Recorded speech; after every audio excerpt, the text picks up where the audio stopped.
ఫస్ట్లో మేము short films అంటూ తెలియని రోజుల్లో శ్రీకాకుళంలో షార్ట్ ఫిల్మ్స్ చేసాము. విజయవాడ, హైదరాబాద్ ప్రొడ్యూసర్లను తెప్పించి ఇక్కడ కొంతమంది యాక్టర్లను సెలెక్ట్ చేసి చేయడం జరిగింది. సుమారుగా 70 వరకు షార్ట్ ఫిల్మ్లు, వాటిలో కూడా చాలా అవార్డులు తీసుకున్నాం. అప్పుడు షార్ట్ ఫిల్మ్ చేయాలంటే చాలా కష్టం, ఒక చిన్న మూవీ లాంటి చేయాలని చాలా కష్టం. అంత హైదరాబాద్ నుండే టెక్నీషియన్స్ మనం తీసుకొని రావాలి. ఒక డబ్బింగ్ చేయాలన్నా, ఎడిటింగ్ అప్పటికి మన విజయ్ కుమార్ గారు, విజయనా అతని పేరు, మొన్న విజయ్ గారు కూడా ఇంక స్టార్ట్ చేయలేదు స్టూడియో.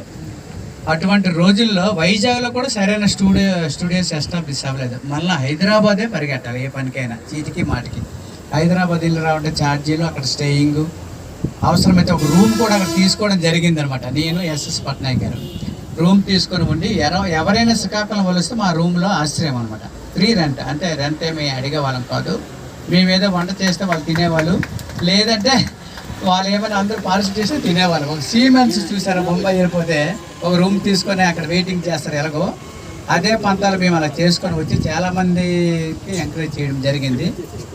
అలాంటి పరిస్థితులు ఇప్పుడు ఏమవుతుందంటే చాలామంది మేకర్స్, ఈ టెక్నీషియన్స్ శ్రీకాకుళంలోనే ఉద్భవించి సొంతంగా చాలా షార్ట్ ఫిల్మ్లు చేయడము, విజయ పథంలోకి పయనించడం అనేది నేను చాలా గమనిస్తాను. చాలా హ్యాపీ, చాలా సంతోషం అనిపిస్తుంది. శ్రీకాకుళం ఈరోజు అప్పుడు మేము పెట్టి నాటిన విత్తనం ఈరోజు వృక్షమైందండి. నేను చాలా ఆనందపడతాను.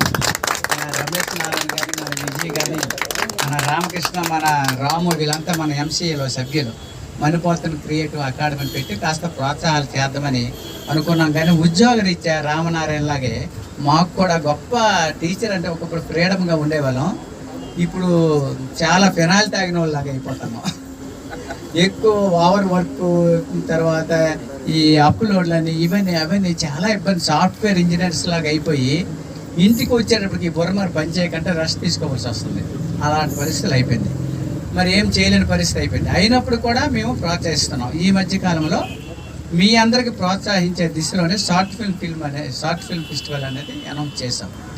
పీకే ఎంటర్టైన్మెంట్స్ అని వాళ్ళ ఛానల్ ఉంది. మనం పెడదాం అనేసి అంటే మీరు చెయ్యండి, మేము ఎంసీఏ ద్వారా ప్రోత్సాహం చేస్తాము అన్నాం. వాళ్ళు అనౌన్స్ చేశారు. ఇప్పటికీ ఒక 15-20 వరకు ఎంట్రీస్ వచ్చాయి. ఎంట్రీకి రూపాయి కూడా తీసుకోవడం లేదండి, నో ఎంట్రీ ఫీజ్. కాన్సెప్ట్ మాత్రం ఇచ్చున్నాం. ఆ కాన్సెప్ట్కి తగ్గట్టుగా వాళ్ళు ఆ ఫిల్మ్లు చేయాలి. ఎందుకంటే రేపొద్దున ప్రభుత్వ పరంగా కూడా దానికి ఎంకరేజ్మెంట్ వచ్చే అవకాశం ఉంది. కాబట్టి ప్రభుత్వమే ఏదైనా గుర్తించాలి. మనం ఎంత చేసినా ప్రభుత్వం గుర్తిస్తే వేరేగా ఉండదు. ఒకప్పుడు బంగారు నందులు ఇవన్నీ ఉండేవి.